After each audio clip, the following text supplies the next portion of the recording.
अखिल भारतीय अंकुर मराठी साहित्य संमेलनामध्ये कामरगाव येथील जिल्हा परिषद विद्यालयाच्या तरुण संपादिका मंडळाच्या विद्यार्थिनींनी दमदार कामगिरी केली। हे साहित्य संमेलन पातूर येथील HN सिन्हा महाविद्यालयात आयोजित करण्यात आले होते। महिला कवी संमेलनामध्ये आरुषी भुजाळे, जान्हवी देशमुख व धनश्री चौके या 3 विद्यार्थिनींनी आपला सहभाग नोंदवत दमदार अशी कामगिरी केली। आरुषी भुजाळे हिने माझा कास्तकार बाप ही कविता सादर केली। शेतकरी संकटाच्या फिरत आहे असं सांगताना तिने तू आत्महत्या करणार नसल्याचा आशावाद आपल्या कवितेतून व्यक्त केला।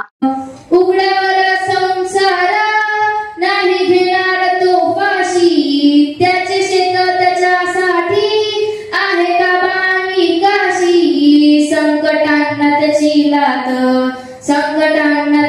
लात करतो त्याच्यावर मात, कष्ट सारे जीवाने आले त्याच्या नशिबात। माझा कास्तकार बाप घाम पेरतो शेतात।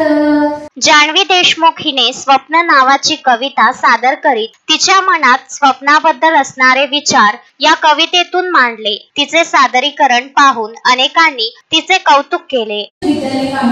माझ्या कवितेचे शीर्षक स्वप्न। रात्री झोपेत मला पडतात स्वप्ने, रात्री झोपेत मला पडतात स्वप्ने, थोडी थोडी स्वप्ने काढतात माझ्या झोपेची खुली, थोडी स्वप्ने काढतात माझ्या झोपेची खुली।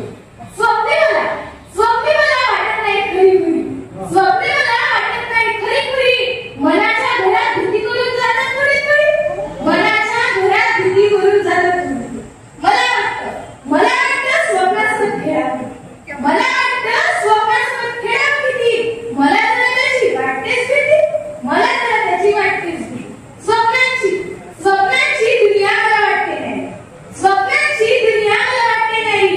मला पडणारी स्वप्ने असतात, मला पडणारी स्वप्ने असतात।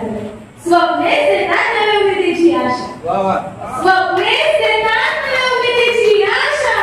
भविष्यात बोलतात यशाची भाषा, भविष्यात